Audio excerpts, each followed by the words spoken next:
Paz, mis hermanos. Quiero en esta noche tocar un tema de especial relevancia en el ámbito cristiano en el último, diría en el último siglo, pero quizás también tome parte del siglo antepasado, sobre todo en el ámbito evangélico o protestante, y es el hecho de Israel, ¿no? La pregunta sería, ¿es Israel el pueblo de Dios? Si la pregunta es esa, simplemente esa, ¿es Israel el pueblo de Dios? Yo contesto sí, rotundamente sí, Israel es el pueblo de Dios. El problema es que las cosas no son tan sencillas. Cuando hablamos de que si es Israel el pueblo de Dios, podemos hablar, por ejemplo, de Dios no cambia, Dios todo lo puede, no hay nada que Dios no pueda hacer. Estoy seguro que la mayoría de ustedes que me escuchan, cuando escuchan esto de Dios, hay algo que sea imposible para Dios, ustedes van a decir, no, ¿cómo va a ser algo imposible para Dios? Dios es omnipotente.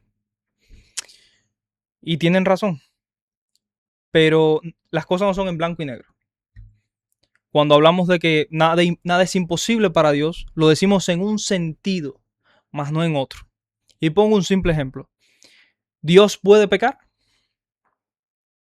No. ¿Dios puede mentir? No. ¿Dios puede contradecirse? No. Entonces, ¿Dios no lo puede todo?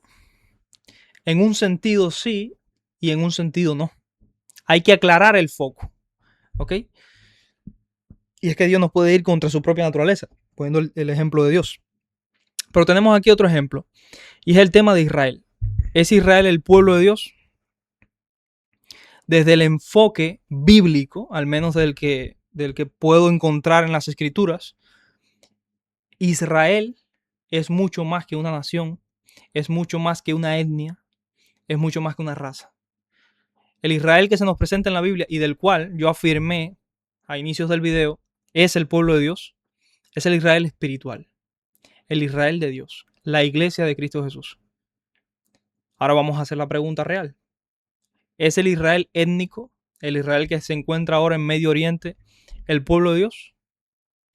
Y mi respuesta cambia completamente. Rotundamente no. Y yo sé que esto va a ser algo un poco controversial, ya que en la mayoría de las iglesias evangélicas, sobre todo aquí en Estados Unidos y en Latinoamérica, sobre todo en las iglesias pentecostales y muchas bautistas que abrazan sobre todo la teología dispensacional, van a decir que sí, que es Israel étnico el pueblo de Dios, que Dios tiene un plan con Israel, que Dios no ha desechado a Israel, etcétera, etcétera, etcétera. Y el trasfondo de esa creencia tiene un tinte muy claro, y es el sistema dispensacionalista. El sistema dispensacional no es simplemente, como muchos pudieran pensar, una escatología más. El sistema dispensacional es una hermenéutica que te coloca unos lentes para que tú leas la Biblia de cierta manera. Y tienes muchas peticiones de principio. ¿Qué es una petición de principio? Es algo que yo ya te inculco, es algo que yo te inyecto antes de poder mostrarte el texto, para que cuando ya yo te muestre el texto, tú veas que el texto no es que el texto diga lo que dice, es que tú lo vas a ver a través del lente que ya yo te puse. Y en ese sentido yo creo claramente, muy claramente, que la Biblia enseña que Dios no tiene dos pueblos, como enseña el dispensacionalismo, que Dios no tiene un pueblo por fuera de la iglesia, que Israel no es el pueblo de Dios simplemente porque son descendientes de Abraham y de su etnia. Y bueno, creo que el pueblo de Dios se identifica claramente en aquellos que siguen a Cristo Jesús, en aquellos que hacen la voluntad del Padre. Y yo no creo que un pueblo que comete un acto de genocidio en Gaza, un pueblo que está bombardeando el Líbano, la frontera del Líbano, y se lo está anexionando. No solamente eso, es un pueblo que tiene la capital gay del Mediterráneo, que es Tel Aviv. Es un pueblo que permite el aborto hasta bien avanzada el proceso de gestación. Y es un pueblo ateo. Y cuando digo pueblo, quizás estoy utilizando una palabra equivocada. No me refiero al pueblo como tal. Hay pueblo de Dios en medio del Israel étnico. pero me refiero a la nación como tal, me refiero al gobierno. No son el pueblo de Dios. No son el pueblo de Dios. Yo sé que muchos de ustedes me van a decir que realmente sí lo son, porque las promesas que Dios le dio a Abraham, Dios va a cumplir sus promesas, y Dios tiene promesas para Israel, y Dios tiene que darles la tierra porque nunca se las dio, etcétera, etcétera, etcétera. Todo eso, hermanos, se los digo con toda humildad, investiguen, todo eso nace con el dispensacionalismo. Y el dispensacionalismo es es un sistema hermenéutico que se convierte también en una postura escatológica, porque impacta cada espacio de la interpretación bíblica. Y es una hermenéutica que no nace hasta el siglo XIX. La iglesia tiene 21 siglos de existencia. Pasaron 19 siglos de historia de la iglesia y nadie, absolutamente nadie, creía lo que cree el dispensacionalismo. No estoy diciendo que no hubiera premileniales, perdón. Estoy diciendo que nadie creyó como cree el dispensacionalismo.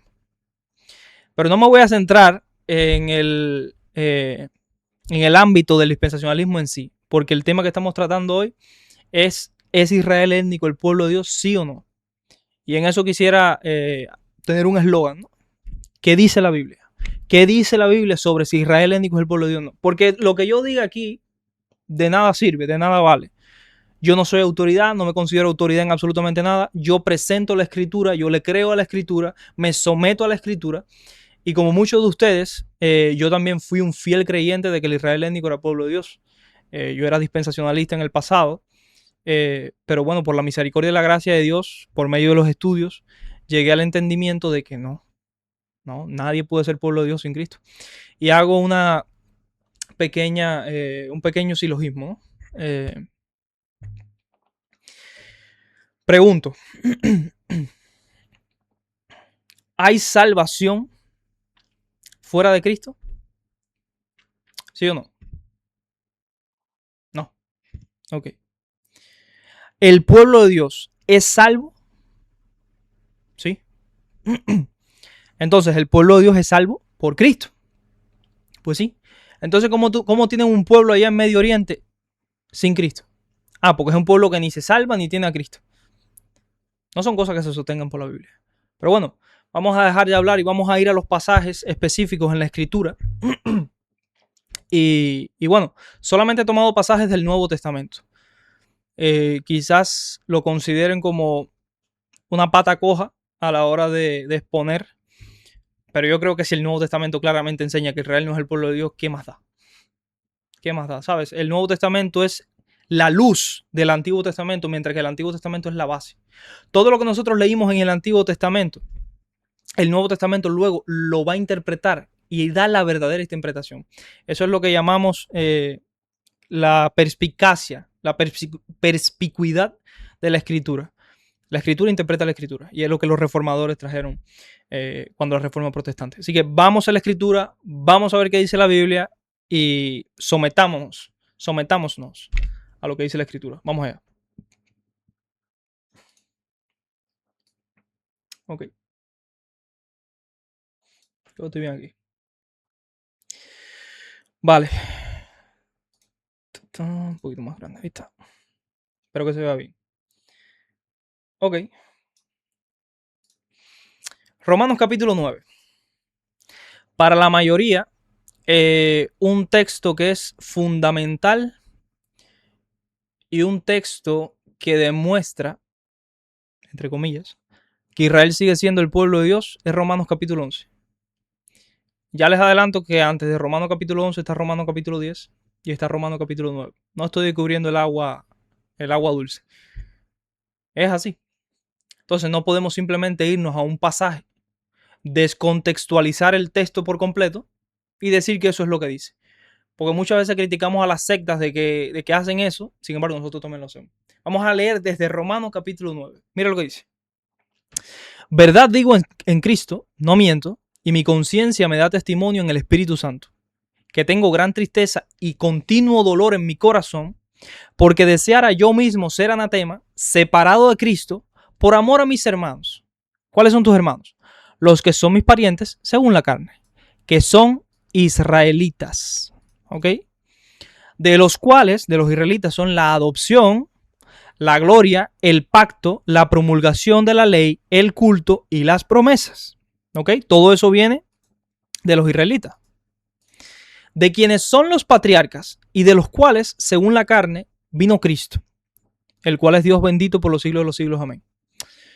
No que la palabra de Dios haya fallado, presta atención, porque no todo, escucha esto, porque no todos los que descienden de Israel son israelitas, ni por ser descendientes de Abraham son todos hijos, sino que en Isaac te será llamada descendencia. Voy a explicar esta parte un momentito. Pablo está diciendo que él le gustaría ser anatema, o sea, maldito de Dios, separado de Cristo, por amor a sus hermanos, los sanguíneos, los de la etnia, que son israelitas. Y dice que de ellos son el pacto, la gloria, la promulgación, la ley, etcétera, y las promesas. Que de ellos vienen los patriarcas y de ellos vino Cristo, el cual es Dios bendito. Y ahora va a decir, mira, la palabra de Dios no falló con ellos. ¿Por qué, Pablo? Porque no todos los que descienden de Israel son israelitas. Explíqueme eso si no está hablando de que no es por la etnia. No es por la etnia, y Pablo lo va a explicar ahora. Ni por ser descendientes de Abraham. Y el argumento que más se utiliza es que no, es que ellos vienen de Abraham y a Abraham se le dio la promesa. Vamos a llegar ahí. Pero dice, ni por ser descendientes de Abraham son todos hijos. ¿Por qué? En Isaac te será llamada descendencia. ¿Cuántos hijos tuvo Abraham? Abraham tuvo 2 hijos, Isaac e Ismael. ¿Quién es mayor? Bueno, el mayor es Ismael. ¿Cuál hereda? Hereda Isaac. ¿Por qué? Porque es el de la promesa. Porque no nace según la carne, sino según Dios. El nacimiento de Isaac fue un nacimiento sobrenatural. Y Isaac simboliza a Cristo. Pero lo que está diciendo el texto es que por la elección de Dios. De hecho, si usted lee la perícopa, dice la elección de Israel. Vamos a ver cuál es Israel, porque Pablo acaba de decir que no todo el que desciende de Israel es israelita. ¿Ok? Mira lo que va a decir. Esto es, no los que son hijos, ¿qué? Según la carne son hijos de Dios. No los que son hijos según la carne son hijos de Dios, sino que los que son hijos según la promesa son contados como descendientes. Porque la palabra de la promesa es esta. Por este tiempo vendré y Sara tendrá un hijo. Y no solo esto, sino también cuando Rebeca concibió de uno, de Isaac nuestro padre, pues no habían aún nacido. Escucha esto, pues no habían ni aún nacido, ni habían hecho aún bien ni mal, para que el propósito de Dios, conforme a la elección, permaneciese. No por obras, sino por el que llama. Se le dijo, el mayor servirá al menor, como está escrito, a Jacob amé, mas Esaú aborrecí. ¿Qué decimos aquí? Porque el texto claramente está diciendo que los que son pueblo de Dios, la elección viene soberanamente de Dios. Dice que los que son pueblo de Dios no son los que descienden de Israel. Porque no todo el que desciende de Israel es israelita. Y ahora va a decir, ni por ser descendientes de Abraham son todos hijos. Lo está tirando a más atrás, al que se le dio la promesa en Génesis 12, ¿no? De que en ti serán benditas todas las familias de la tierra. Ni por ser descendiente de Abraham son todos hijos, sino que en Isaac te sería llamada descendencia. ¿Por qué? Porque Abraham tuvo 2 hijos, Isaac e Ismael. Pero bueno, aquí me pueden decir, bueno, pero era por la línea de Isaac. Ok, pero más adelante va a decir que Isaac tuvo 2 hijos de la misma mujer, no de otra. No fue como el nacimiento de Ismael, que fue con Agar, fue de la misma mujer, de Rebeca. Eran gemelos y el primero en nacer fue Esaú. O sea, y si usted lee el texto, Jacob no tiene nada de qué gloriarse por delante de Esaú. Absolutamente nada. Y el texto va a decir que es por la elección de Dios. A uno lo aborrecí y al otro lo amé. Así de sencillo. ¿Qué no se entiende? ¿Qué es lo que no se entiende? Dice Pablo, ¿qué pues diremos? ¿Que hay injusticia en Dios? De ninguna manera. Pues a Moisés dice, tendré misericordia del que yo quiera tener misericordia y me compadeceré del que yo me compadezca. Así que no depende del que quiere ni del que corre, sino de Dios que tiene misericordia. Gloria a Dios. Porque la Escritura dice a Faraón, para esto mismo te he levantado, para mostrar en ti mi poder y para que mi nombre sea anunciado por toda la tierra. De manera que de quien quiere tiene misericordia y al que quiere endurecer, endurece. ¡Boom! Para la mayoría de las personas que aborrecen, ¿no?, aborrecen el calvinismo, expliquen este pasaje. Tienen al calvinismo como algo demoníaco, como algo, tú sabes, tienen a un Dios satánico y demás. Expliquen el texto. A ver, expliquen el texto. El texto es muy claro. Dice que Dios de quien quiere tiene misericordia y del que quiere endurecer, endurece. Si nos vamos al libro de Éxodo, que es lo que Pablo está citando aquí, nos vamos a encontrar que Dios, antes de que se le dé la noticia a Faraón, Dios le dice a Moisés que él iba a endurecer el corazón de Faraón. ¿Cómo lo explicas? Dios es soberano. Ahora Pablo va a decir, pero me dirás, ¿por qué pues sin culpa? ¿Por qué pues sin culpa? Porque ¿quién ha resistido su voluntad? Mas antes, oh hombre, ¿quién eres tú para que alterques con Dios? Dirá el vaso de barro al que lo formó, ¿por qué me has hecho así? ¿O no tiene potestad el alfarero sobre el barro para hacer de la misma masa un vaso de honra y otra para deshonra? ¿Y qué si Dios, queriendo mostrar su ira y hacer notorio su poder, soportó con paciencia los vasos de ira preparados para destrucción y para hacer notorias las riquezas de su gloria, la mostró para los vasos de misericordia que él preparó de antemano para gloria, a los cuales también ha llamado? Esto es, escuche, porque esta es la elección de Israel. Escuche, a los cuales también ha llamado.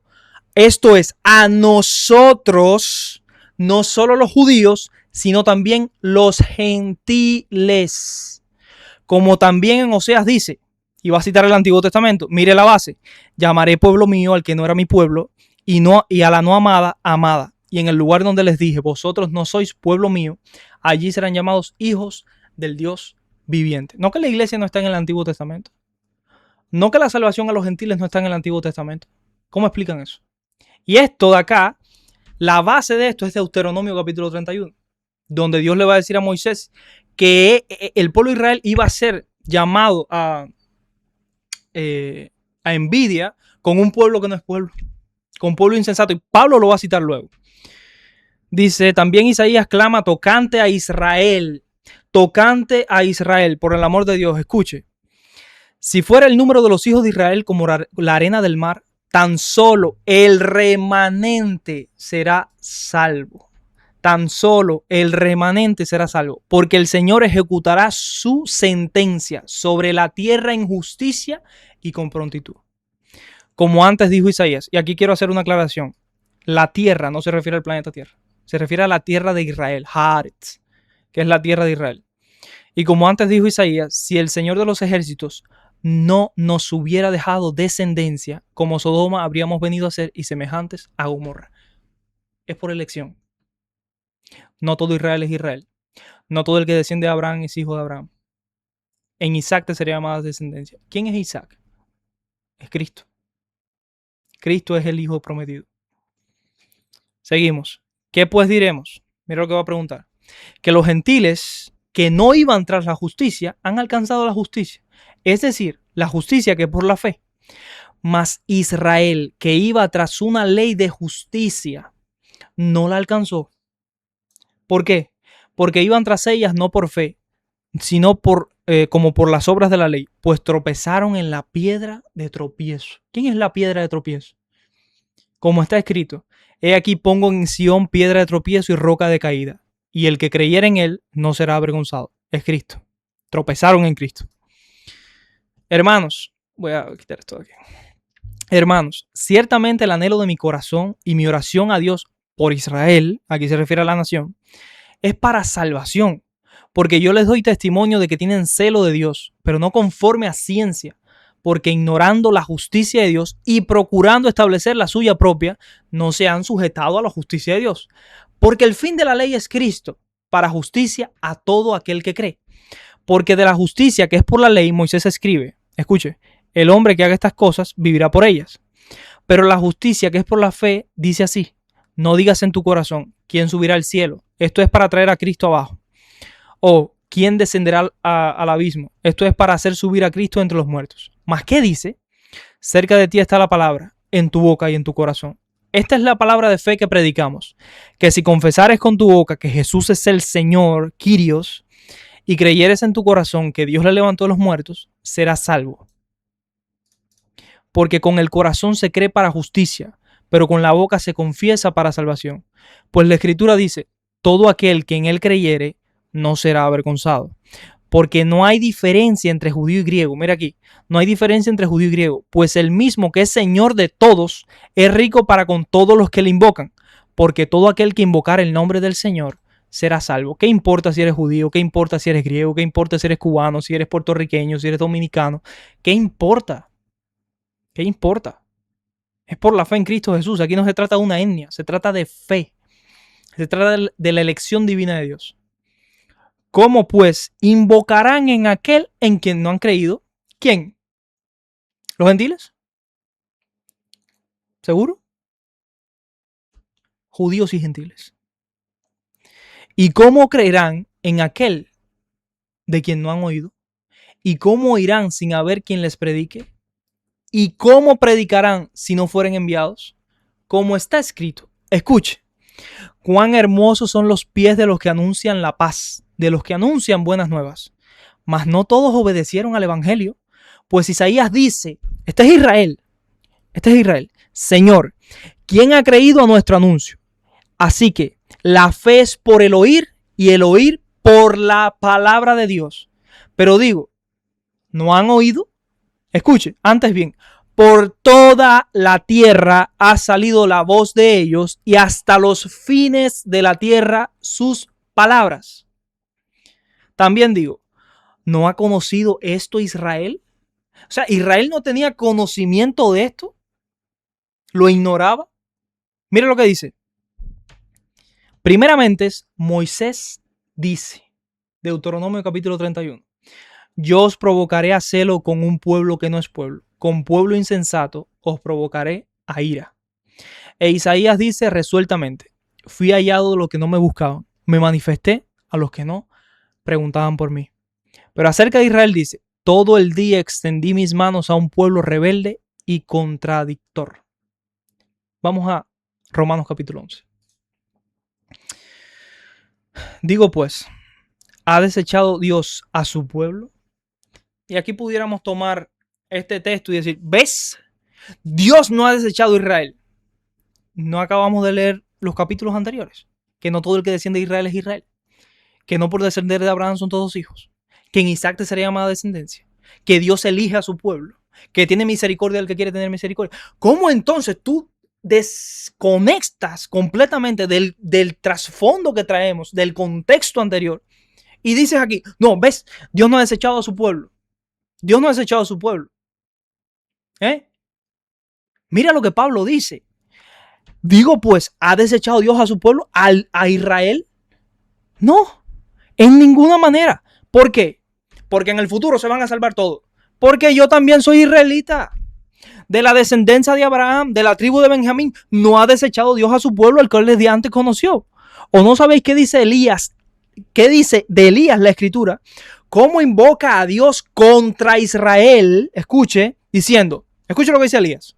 Señor, a tus profetas han dado muerte y tus altares han derribado y solo yo he quedado y procuran matarme. Dice Elías, aquí no hay más nadie, Señor. Ya aquí no hay nadie. Mira, esto se fue abajo. El único que cree que aquí en ti soy yo. El único que se reservó aquí fui yo. Mire lo que dice la divina respuesta. Diciendo, Señor, ajá. Pero, ¿qué le dice la divina respuesta?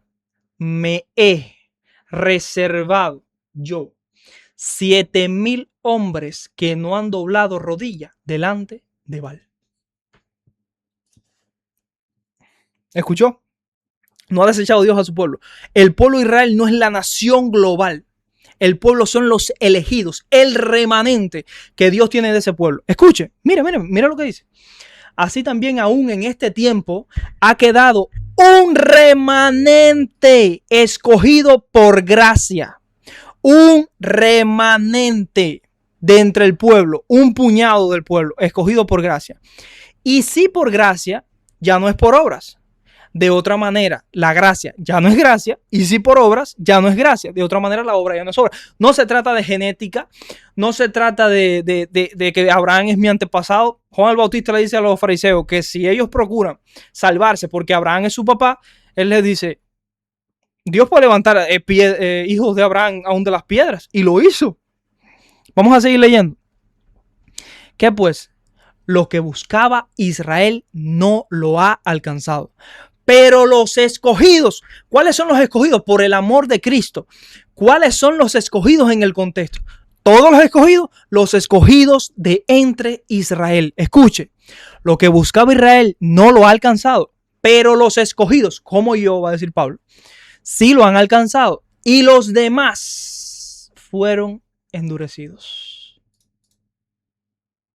Tendré misericordia al que yo quiera tener misericordia. Endureceré al que yo quiera. ¿No? Como está escrito, Dios les dio espíritu de estupor, ojos con que no vean y oídos con que no oigan, hasta el día de hoy. Y David dice, se ha vuelto su convite en trampa y en red, en tropezadero y retribución. Sean oscurecidos sus ojos para que no vean y agóbiales la espalda para siempre. Mire qué hermoso. Digo pues, han tropezado los de Israel para que cayesen? En ninguna manera. Pero por su transgresión vino la salvación a los gentiles, para provocarles a celo. Y si su transgresión es la riqueza del mundo y su defección la riqueza de los gentiles, ¿cuánto más su plena restauración?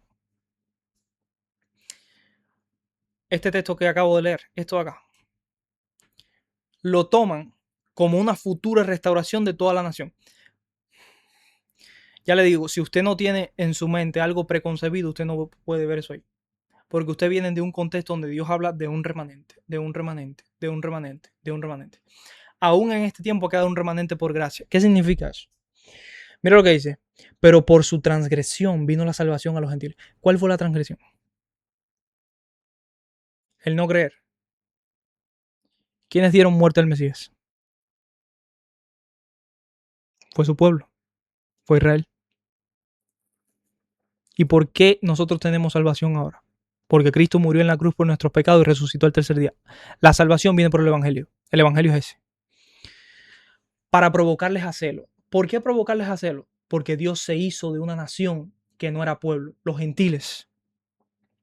Y si su transgresión, la muerte del Mesías, es la riqueza del mundo y su defección, la riqueza de los gentiles, ¿cuánto más su plena restauración? ¿Por qué? ¿Por qué? Porque Dios aún sigue salvando de entre el pueblo de Israel. ¿Cuánto más su plena restauración? Vamos a seguir leyendo porque él va a hablar de la restauración. Mire, pero a vosotros hablo, gentiles, aquí se vuelve y habla a los gentiles. Por cuanto soy apóstol a los gentiles, honro mi ministerio, por si en alguna manera pueda provocar a celos a los de mi sangre y hacer salvo a alguno de ellos. Alguno de ellos, no a todos. ¿Okay? Pero si su exclusión es la reconciliación del mundo, ¿qué será su admisión, sino vida de entre los muertos? Si las primicias son santas, también la masa restante. Y si la raíz es santa, también lo son las ramas. ¿Qué está diciendo? Porque si su exclusión Dios Dios desecha a la nación de Israel como pueblo escogido. Vamos a decirlo de esa manera. Porque vamos a llegar al texto allá. Y se hace de una nación. No estoy hablando que Dios se hizo de los gentiles como los griegos. Tal. Hablo de que de toda la masa de los gentiles hizo un pueblo que es la iglesia. Pero si su exclusión es la reconciliación del mundo, ¿qué será su admisión si no vida entre los muertos? ¿Su admisión dónde? ¿Dónde? En el pueblo de Dios, en el verdadero Israel. Si las primicias son santas, también lo es la masa restante. ¿Cuáles son las primicias? Los judíos que ya se han convertido al Señor. Por tanto, también la masa restante, aquellos que también se convertirán, también son santos. Y si la raíz es santa, también lo son las ramas. Mira lo que dice.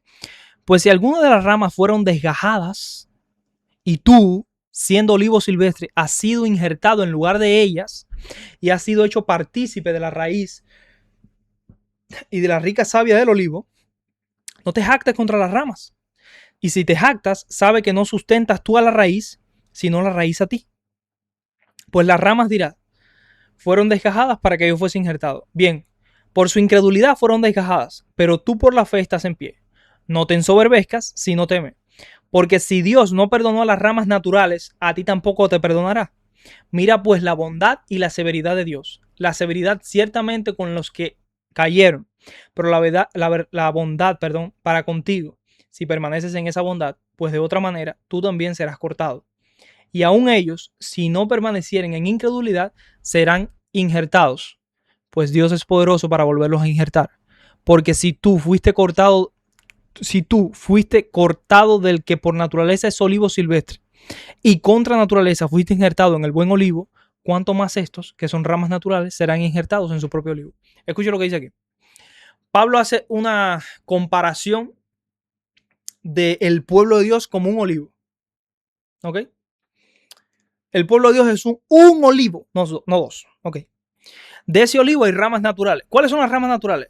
El olivo es Israel, el verdadero Israel. Las ramas naturales son aquellos israelitas. Son los israelitas. Ok. Los que no creyeron en el Mesías, ¿qué pasó? ¿Siguen formando parte del pueblo de Dios? No, son sacados, desgajados. Y los gentiles que no formaban parte de ese pueblo fueron injertados en el mismo pueblo. Y ahora Pablo va a darle una advertencia a los gentiles para que no digan, hey, no se ensoberbezcan en contra de los judíos. Ustedes no son mejores que ellos. Ellos tampoco son mejores que ustedes. Pero no vayas a ensoberbecerte pensando que Dios te salvó a ti para no salvar a estas personas. No sustentas tú a la raíz, sino a la raíz a ti. No te ensoberbezcas. Sé humilde. La salvación no es para exaltarnos. La salvación es por gracia. ¿Ok? Y Pablo va a decir que aquellas ramas que no creyeron fueron desgajadas, pero que si creen en quién, en Cristo, volverán a ser injertadas. Ok, vamos a llegar ahí. Volverán a ser injertadas.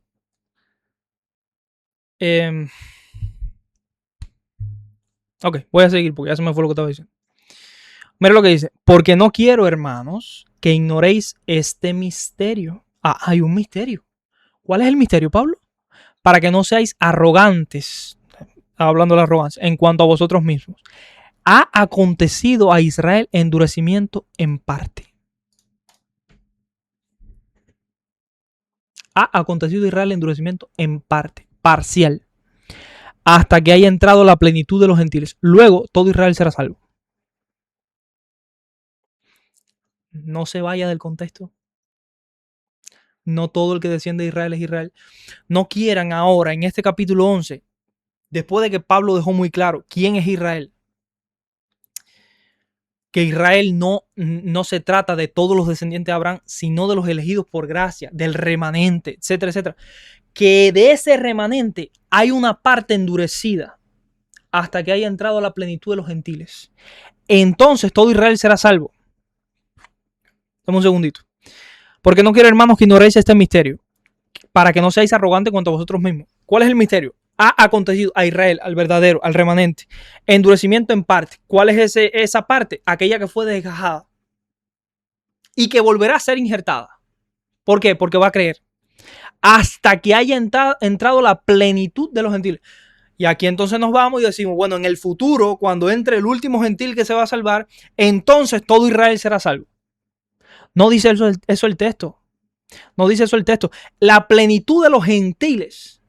La plenitud de los gentiles habla del periodo, para entender la plenitud de los gentiles, habla del periodo de Daniel capítulo 2, donde va a hablar de los reinos de los gentiles, cuando llegue a consumación esa plenitud de los gentiles, que va a tener el dominio sobre Israel, entonces todo Israel será salvo. ¿Por qué?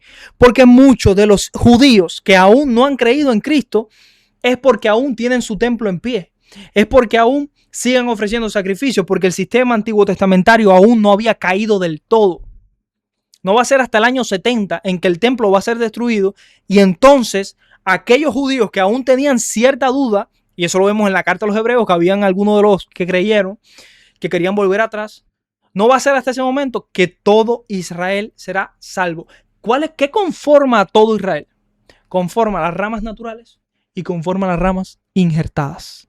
Cuando todas las ramas naturales y todas las ramas injertadas se unen en el olivo, entonces todo Israel será salvo. El problema aquí es esto. Esa letrica. hasta que entre toda la plenitud de los gentiles y luego todo Israel será salvo.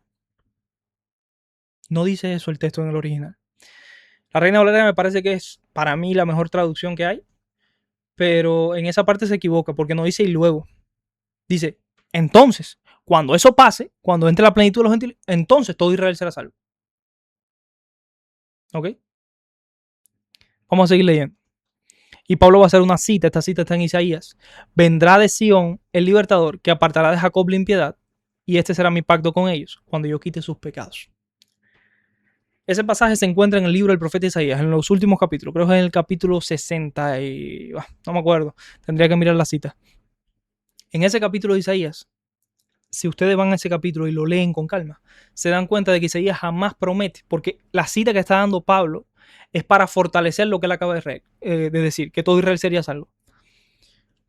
Si ustedes se van a Isaías, Isaías en ningún momento habla de todo Israel como la nación completa siendo salva. Habla de un remanente. Y les exhorto a que vayan y lo lean. Pero miren lo que dice, porque Isaías dice, vendrá a Sión el libertador. Aquí no dice eso, porque lo da por cumplido. Vendrá de Sión el libertador que apartará de Jacob la impiedad, y este será mi pacto con ellos cuando yo quite sus pecados. ¿Quién es el libertador? Es Cristo. ¿Cristo quitó los pecados? ¿Sí o no? ¿Pablo todavía tenía el pecado en él? ¿O Cristo se lo quitó? ¿Cristo lo limpió? ¿De qué estamos hablando? Ya Cristo vino. Vamos a terminar. Dice, así que en cuanto al evangelio, son enemigos por causa de vosotros, pero en cuanto a la elección, por favor. Cuando habla de la elección no se refiere a toda la nación, se refiere a los escogidos. Son amados por causa de los padres, porque en Isaac te sería llamada descendencia.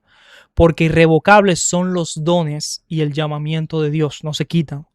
Pues como vosotros también en otro tiempo erais desobedientes a Dios, pero ahora, y esto quiero dejarlo bien claro, pero ahora en este tiempo, habéis alcanzado misericordia por la desobediencia de ellos, así también estos, ahora, vea la urgencia con que habla el pasaje, han sido desobedientes para que por la misericordia concedida a vosotros, ellos también alcancen misericordia. El texto dice, ellos también ahora. Búsquelo en el original, les recomiendo que lo busque. Ellos también ahora alcancen misericordia. Habla de algo urgente que va a pasar ahora, porque Dios sujetó a todos en desobediencia para tener misericordia de todos. Y Pablo termina diciendo, oh profundidad de la riqueza, de la sabiduría y de la ciencia de Dios, cuán insondables son sus juicios e inescrutables sus caminos, porque ¿quién entendió la mente del Señor? ¿O quién fue su consejero? ¿O quién le dio a él primero para que fuese recompensado? Porque de él y por él y para él son todas las cosas. A él sea la gloria por los siglos de los siglos. Amén. Amén. Gloria a Dios por su palabra. Gloria a Dios por su palabra. La palabra de Dios es bendita, es santa, es verdad. Debemos creer en la palabra de Dios. Voy a leer un pasaje en Gálatas. Ya que hablamos de que Israel es el pueblo elegido de Dios, mire lo que iba a decir Gálatas. Así Abraham creyó a Dios y le fue contado por justicia. Sabed, por tanto, que los que son de fe, estos son hijos de Abraham. Los que son de fe. Y la Escritura, previendo que Dios había de justificar a los gentiles, dio de antemano la buena nueva a Abraham, diciendo, en ti serán benditas todas las naciones. No, los gentiles no se mencionan en el Antiguo Testamento. Génesis, el libro de los principios. En ti serán benditas todas las naciones de la tierra. De modo que los de la fe son bendecidos con el creyente Abraham. Ah, no son los de la etnia. Vale.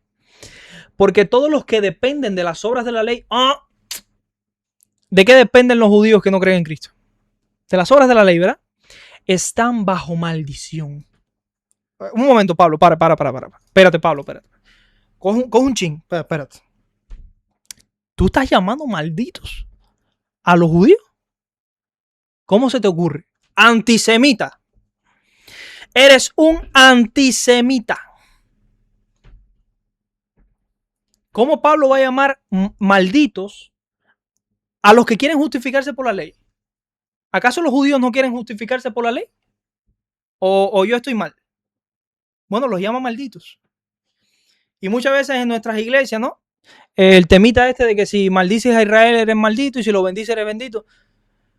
Al único que si usted bendice es bendito y maldice es maldito es a Cristo. Porque la promesa se le dio a Cristo. Por favor. No podemos bendecir lo que Dios ha maldecido. Mira lo que dice. Los que quieren justificarse por la ley están bajo maldición. Porque está escrito, maldito todo aquel que no permaneciere en todas las cosas escritas en el libro de la ley para hacerlas. Y que por la ley ninguno se justifica para con Dios es evidente. Porque el justo por la fe vivirá. Y la ley no es de fe, sino que dice, el que hiciere estas cosas vivirá por ellas. Cristo, nuestro bendito y santo Señor, nos redimió de la maldición de la ley, hecho por nosotros maldición. Cristo se hizo maldito por nosotros. Porque escrito está, maldito todo aquel que es colgado en un madero. Para que en Cristo Jesús la bendición de Abraham alcanzase a los gentiles. A fin de que por la fe, escuche, para que en Cristo Jesús la bendición de Abraham alcanzase a los gentiles. A fin de que por la fe recibiésemos la promesa del Espíritu. Hermanos, hablo en términos humanos. Un pacto, aunque sea de hombre, una vez ratificado, nadie lo invalida ni le añade. Ahora bien, a Abraham fueron hechas las promesas. Oído, y a su simiente. No, porque Dios le dio la promesa a Abraham y a su descendencia y le dio la tierra. Las promesas fueron hechas a Abraham y a su simiente. Mira lo que dice Pablo. No dice a las simientes, como si hablase de muchos, sino como de uno. Y a tu simiente, la cual es Cristo. Cristo es la descendencia de Abraham. A Cristo se le hicieron las promesas. Cristo es el heredero de la tierra. ¿De qué estamos hablando? Esto pues digo, el pacto previamente ratificado por Dios para con Cristo. No con Abraham, con Cristo. Vaya a Génesis, lea la historia. Y se va a dar cuenta que Abraham se duerme. Abraham no pasa por en medio de los animales, pasa Cristo. Por favor. La ley que vino 430 años después no la abroga para invalidar la promesa. Porque si la herencia es por la ley, ya no es por la promesa. Pero Dios la concedió a Abraham mediante la promesa. Entonces, ¿para qué sirve la ley? Dice Pablo, fue añadida a causa de las transgresiones, hasta que viniese la simiente, a quien fue hecha la promesa. Y fue ordenada por medio de ángeles en manos de un mediador. Y el mediador no lo es de uno solo, pero Dios es uno. Luego, la ley es contraria a las promesas de Dios en ninguna manera. Porque si la ley dada pudiera vivificar, la justicia fuera verdaderamente por la ley. Mas la Escritura lo encerró todo bajo pecado para que la promesa, que es por la fe en Cristo Jesús, fuese dada a los creyentes. ¡Wow! No a la raza, a los creyentes. Pero antes que viniese la fe, estábamos confinados bajo la ley, encerrados para aquella fe que iba a ser revelada. De manera que la ley ha sido nuestro ayo, nuestro maestro, nuestro pedagogo, para llevarnos a Cristo, a fin de que fuésemos justificados por la fe. Pero venida la fe, ya no estamos bajo ayo. Pues todos sois hijos de Dios por la fe en Cristo Jesús. Porque todos los que habéis sido bautizados en Cristo, de Cristo estáis revestidos. Ya no hay judío ni griego. No hay esclavo ni libre. No hay varón ni mujer. Porque todos vosotros sois uno en Cristo Jesús.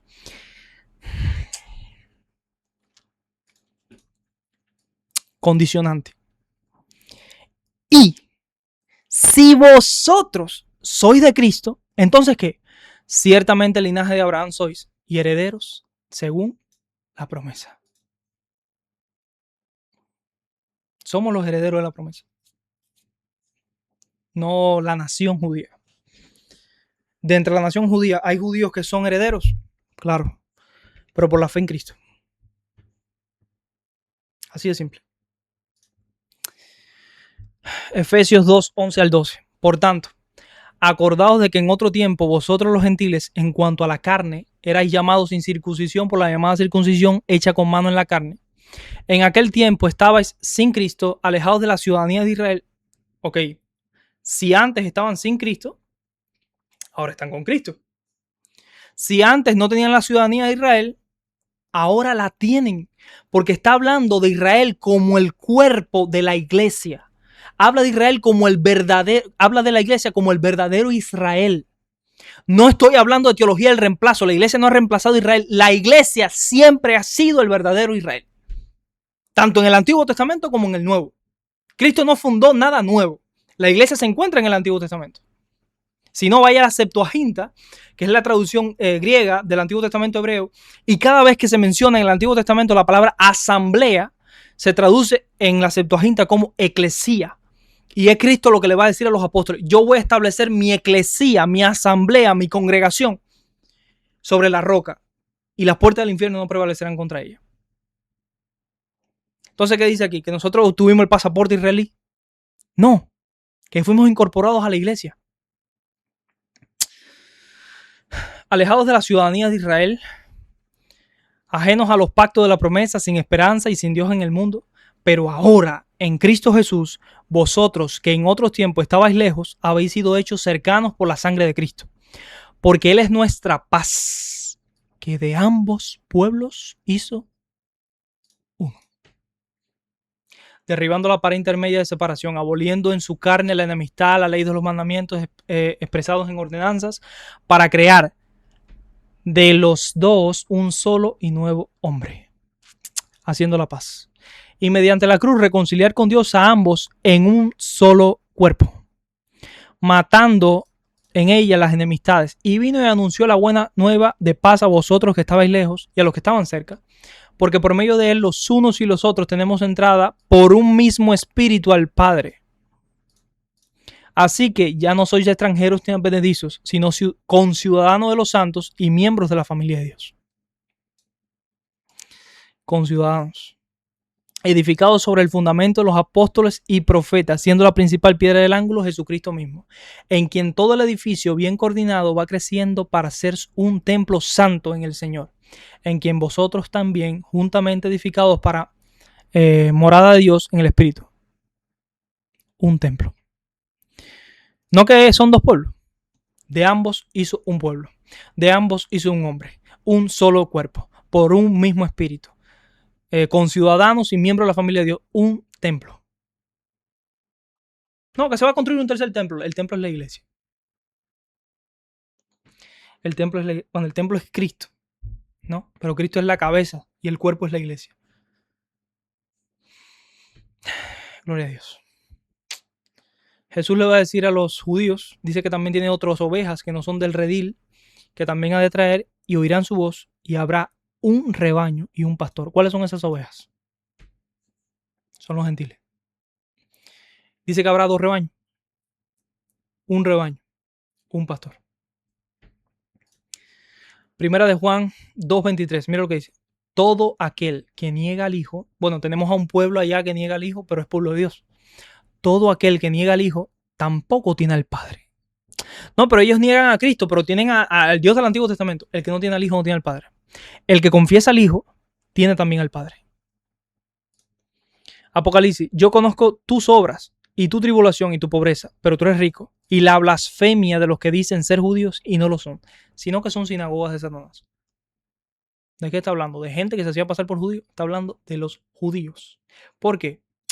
Le hace el libro de los Hechos y se va a dar cuenta que la mayor persecución de la iglesia viene por parte de los judíos. Vaya y léalo. Vaya y léalo. Pero si quiere un contexto un poquito más amplio, el Apocalipsis, ¿quién lo escribió? Bueno, lo escribió Juan. Bueno, Juan escribió esto. Mira lo que también escribió Juan, para que entienda por qué es un sinagoga de Satanás. Respondiendo, le dijeron, nuestro padre es Abraham. Jesús les dijo, si fueseis hijos de Abraham, no que son hijos de Abraham, bueno, Jesús está diciendo, si ustedes fueran hijos de Abraham, las obras de Abraham haríais. No se trata de genealogía, se trata de hacer las mismas obras. Pero ahora procuran matarme a mí, hombre que os he hablado la verdad, la cual he oído de Dios. No hizo esto Abraham. Vosotros hacéis las obras de vuestro padre. Entonces le dijeron, nosotros no somos nacidos de fornicación. ¿A qué se refieren? Los judíos decían que Jesús había nacido en circunstancias un poco complicadas, en fornicación, ¿no? Se corrió esa voz. Más adelante vamos a ver lo que dicen los judíos de Jesús ahora. ¿Ok? Vamos a ver de dónde sale todo eso. Entonces les dije, ok, fornicación, un padre tenemos, que es Dios. Ya no es Abraham, ahora es Dios. Jesús entonces les dijo, si vuestro padre fuese Dios, ciertamente me amaríais. Claro, porque yo de Dios he salido y he venido, pues, no he venido por mí mismo, sino que Él me envió. ¿Por qué no entendéis mi lenguaje? Y Él responde, porque no podéis escuchar mi palabra. ¿Vosotros sois de quién? De vuestro padre, el diablo, sinagoga de Satanás. Y los deseos de vuestro padre queréis hacer. Él ha sido homicida desde el principio y no ha permanecido en la verdad, porque no hay verdad en él. Cuando habla mentira, de lo suyo habla, porque es mentiroso y padre de mentira. Y a mí, porque digo la verdad, ¿no me creéis? ¿Quién de vosotros me redarguye de pecado? Pues si digo la verdad, ¿por qué vosotros no me creéis? El que es de Dios, la palabra de Dios oye. Por eso no la oís vosotros, porque no sois de Dios. Para ir terminando, Jesús va a dar una parábola ya en el final de su ministerio, está en la semana de pasión, y va a poner una parábola, ¿no? Y mire lo que va a decir. Oído otra parábola. Hubo un hombre, padre de familia, el cual plantó una viña. ¿Cuál es la viña? La viña es Israel, en el Antiguo Testamento lo sabemos. La cercó de vallado, cavó en ella un lagar, edificó una torre y la arrendó a unos labradores. ¿Cuáles son los labradores? Los sacerdotes, los maestros, etc. Y se fue. Y cuando se acercó el tiempo de los frutos, envió sus siervos a los labradores. ¿Quiénes son sus siervos? Los profetas. Para que recibiesen sus frutos. Mas los labradores, tomando a los siervos, a uno golpearon, a otro mataron y a otro apedrearon. Enviaron de nuevo otros siervos, más que los primeros, e hicieron con ellos la misma manera, con los profetas. Finalmente les envió a su hijo, diciendo, tendrán respeto de mi hijo. ¿Quién es el hijo? Es Cristo. Mas los labradores, cuando vieron al hijo, dijeron entre sí, este es el heredero, venid, matémosle y apoderémonos de su heredad. Y tomándole, le echaron fuera de la viña. ¿Dónde murió Cristo? Fuera de Jerusalén. Y le mataron. Cuando venga pues el Señor de la viña, ¿qué hará aquellos labradores? Le dijeron, a los malos destruirá sin misericordia, arrendará la viña a otros labradores que le paguen su fruto a su tiempo. Jesús les dijo, ¿nunca leíste la escritura? La piedra que desecharon los edificadores ha venido a ser cabeza del ángulo. El Señor ha hecho esto y es cosa maravillosa a nuestros ojos. Por tanto os digo, escuche, que el reino de Dios será quitado de vosotros y será dado a gente que produzca frutos de él. A gente que produzca frutos de él. ¿Quién? Te lo dejo a su consideración. El que cayere sobre esta piedra será quebrantado y sobre quien ella cayere le desmenuzará. Y oyendo sus palabras, los principales sacerdotes y los fariseos entendieron que hablaba de ellos. Pero al buscar cómo echarle mano, temían al pueblo porque éste le tenía por profeta. Esto viene antes del pasaje de la parábola. Jesús va a la higuera, no encuentra higos, tiene apariencia de que tiene, pero realmente no tiene. Y es una simbología de lo que era el pueblo de Israel, donde el Mesías vino esperando buscar fruto. Ya el Mesías sabía que no había fruto. Pero no lo encontró. Parecía que daba fruto ese pueblo, pero no daba. Bien, terminamos. Casi. Les voy a mostrar lo que su amado pueblo Israel, aquellos que creen que Israel sigue siendo el pueblo de Dios, cree sobre Jesús. Muchos me dirán, no, bueno, ellos no creen en Jesús porque ellos piensan, no es que no crean, es lo que creen. El problema no es lo que no creen, el problema es lo que creen. Vamos a llegar ahí. Yo he escuchado mucho en los últimos tiempos, por ejemplo, a Armando Alducín, que he tenido como un gran profesor, un gran maestro en el mundo evangélico, sobre todo en el mundo dispensacional. Y él dice que la religión más anticristiana que hay es el Islam. Yo no niego que el Islam sea una religión anticristiana, porque todo aquello que no cree en el cristianismo verdadero es anticristiana. El problema es que, ¿qué es ser anticristiano? Es ver a Cristo de una manera o de otra. Si tú ves a Cristo como realmente Cristo se presenta en la Escritura, tú eres cristiano. Pero si tú ves a Cristo de una manera diferente a la que se revela en las Escrituras, eres un anticristo. Y es lo que Juan dice en su primera carta. ¿Es el Islam una religión anticristo? Sí. Porque el Islam no cree que Cristo sea Dios verdadero, no cree que Cristo haya muerto en la cruz por los pecados, etcétera, etcétera. Tienen cosas. Pero al mismo tiempo, y eso son cosas que no nos dicen, tienen una veneración muy alta por Jesús. No digo que eso los excuse, pero tienen una veneración muy alta por Jesús. Lo consideran uno de los más grandes profetas que vendrá a jugar al mundo, etcétera, que hacía milagros, que era hijo de la Santa Virgen María, etcétera. Los budistas, me voy a centrar en las religiones más importantes del mundo. Los budistas tienen a Jesús como un iluminado, como un Buda, ¿no? Uno que alcanzó el nirvana y todas estas cosas. Los hinduistas tienen a Jesús como uno de sus tantos dioses. No les damos gracias por eso, pero lo tienen en alta estima también. El cristianismo, bueno, aquí eso no se discute. Falta el judaísmo. ¿Qué cree el judaísmo con respecto a Jesús? Yo voy a dar una declaración aquí que puede sonar un poquito dura. No me retracto de mis palabras. Estas son: no existe religión más anticristiana que el judaísmo. ¿Por qué? Porque no se trata de si los valores van en contra de los tuyos. Ya dije que todas las religiones son anticristianas. Estoy diciendo que la más anticristiana es el judaísmo. ¿Por qué, Ramón? ¿Porque me da la gana? No. Vamos a ver lo que cree el judaísmo con respecto a Jesús. Vamos a ver qué enseña. Por ejemplo, Sanedrín 43a. Esto es el Talmud. Mira lo que dice. La Mishnah enseña que un pregonero sale de delante del condenado. Esto indica solo delante de él, es decir, mientras lo lleva en su ejecución. El pregonero sale, pero desde el principio, antes de que el acusado sea condenado, no sale. La Guemará plantea una dificultad, pero ¿qué enseña en una varita en la víspera de la Pascua? ¿Qué enseña una varita? Enseña esto. En la víspera de la Pascua colgaron el cadáver de Jesús de Nazaret. Después de matarlo, apedreándolo, y un pregonero salió delante de él durante 40 días, pregonando públicamente: Jesús de Nazaret va a ser apedreado porque practicó la hechicería, incitó a la gente a la idolatría y extravió al pueblo judío. Cualquiera que conozca una razón para absolverlo de presentarse y enseñarla debe presentarse y enseñarla a su favor, perdón. Y el tribunal no encontró una razón para absolverlo, y por eso lo apedrearon y colgaron su cadáver en la víspera de la Pascua.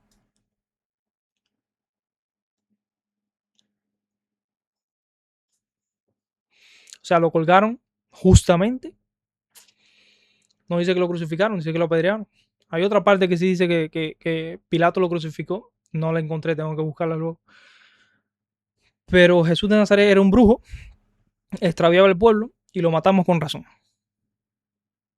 Si eres cristiano y eso no te causa, plantéate cosas. Seguimos. Sanedrín 107b. Jesús se presentó varias veces ante Yehoshua ben Perayá y le dijo: acepta nuestro arrepentimiento. Jesús de Nazaret, ¿ok?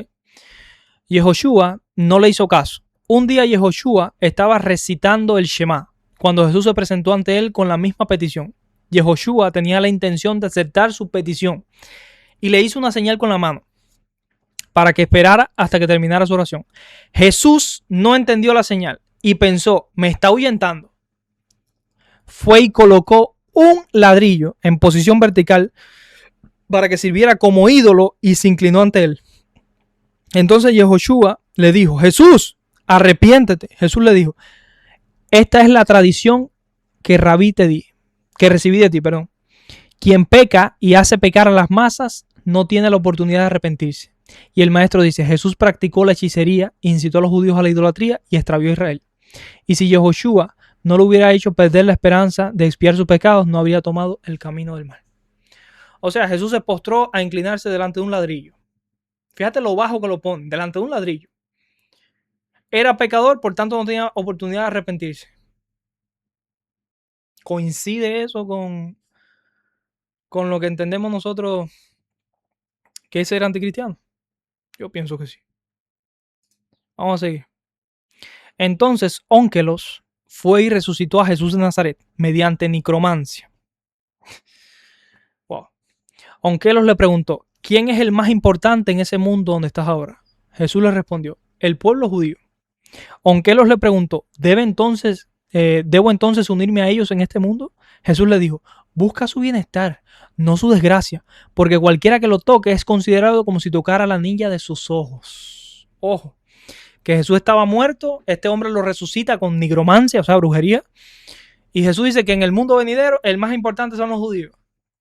Fíjate que si no son ellos un poquito prepotentes. Vamos a seguir. Onkelos le preguntó, ¿cuál es el castigo de este hombre, de ese hombre? Un eufemismo para referirse al mismo Jesús. En el más allá, Jesús le respondió, será castigado con excremento hirviendo. Como dijo el maestro, cualquiera que se burle de las palabras de los sabios será condenado a ser castigado con excremento hirviendo. Y este fue su pecado, pues se burló de las palabras de los sabios. El Talmud comenta, venid y ved la diferencia entre los pecadores de Israel y los pecadores y los profetas de las naciones del mundo. Así como Balaam, que era profeta, deseó el mal de Israel, mientras que Jesús Nazareno, que era un pecador judío, buscó su bienestar. O sea, mi Señor se encuentra ardiendo en excrementos en ebullición, excremento hirviendo, y era un pecador, y está muerto. ¿En serio no te causa eso malestar en el cuerpo? Y en serio, lo que me llama la atención y me llena de malestar, discúlpeme, yo soy así, yo soy medio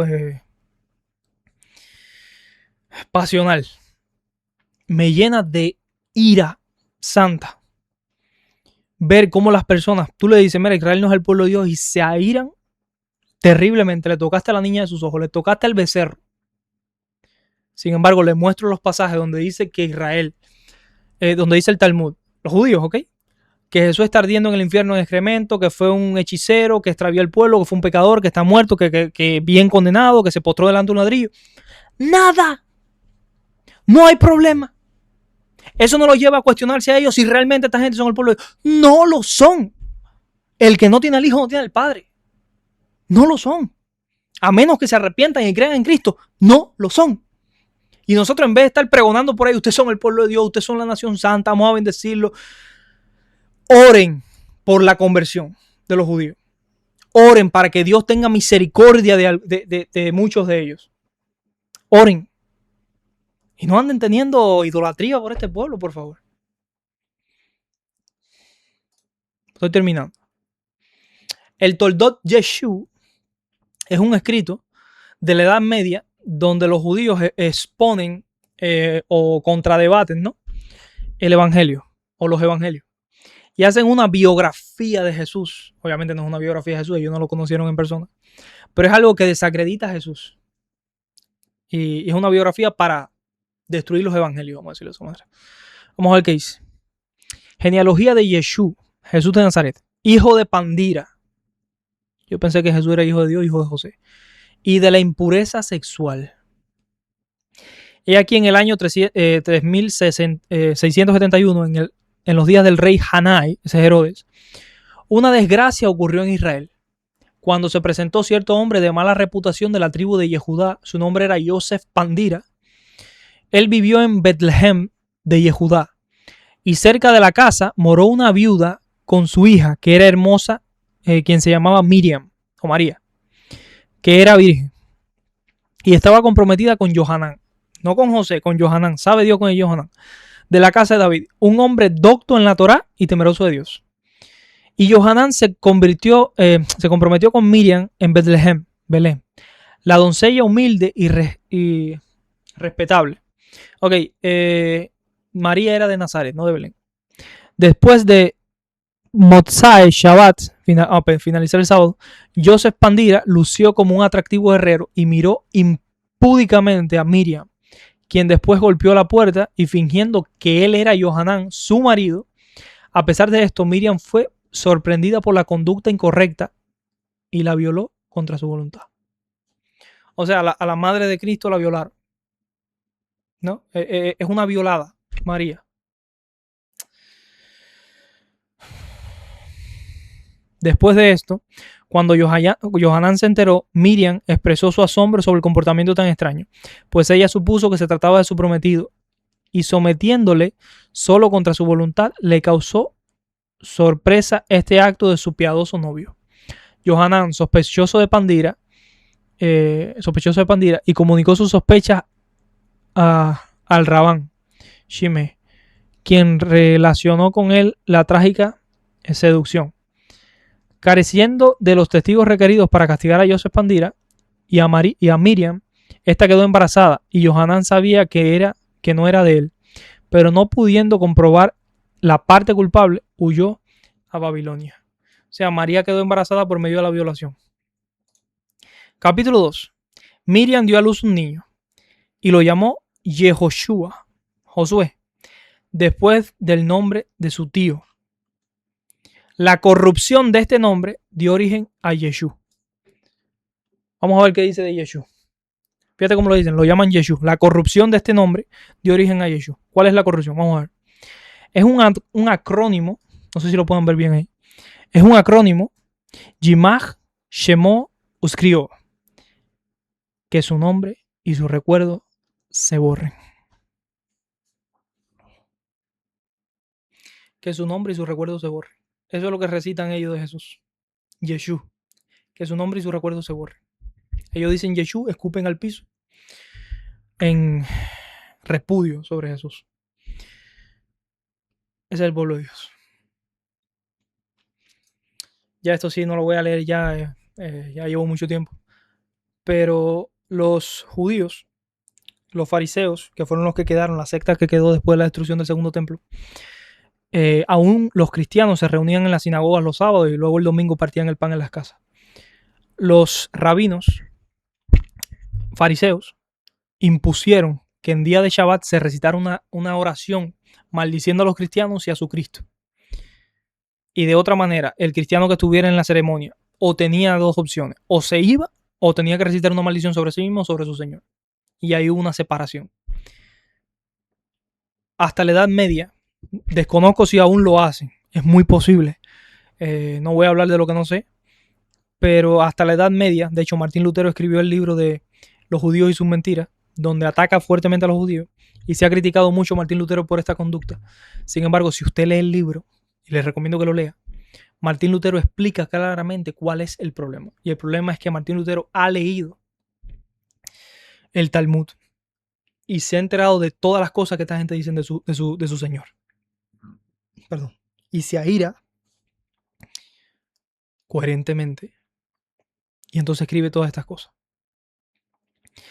Pero hasta el sol de la Edad Media, ya te le digo, desconozco actualmente, maldecían a Jesús y a los cristianos en su culto. De hecho, esto es una página israelita, Sefirah Library. Dice, los judíos no solo odian a los nazarenos, a los cristianos, sino que incluso se levantan al amanecer, al mediodía y al atardecer 3 veces al día, cuando recitan sus oraciones en las sinagogas y los maldicen y anatemizan. Bueno, estaba hablando yo de más, lo siguen haciendo. 3 veces al día. Que Dios maldiga a los nazarenos, pues les guardan un rencor adicional, si se quiere, porque a pesar de ser judíos, predican que Jesús es el Cristo. Lo contrario de lo que siguen siendo judíos, pues no aceptan a Jesús. Bueno, los nazarenos ellos lo entienden como aquellos judíos que se convirtieron, ¿no? Y los maldicen. Bueno, hasta aquí llega el video. Un video bien largo.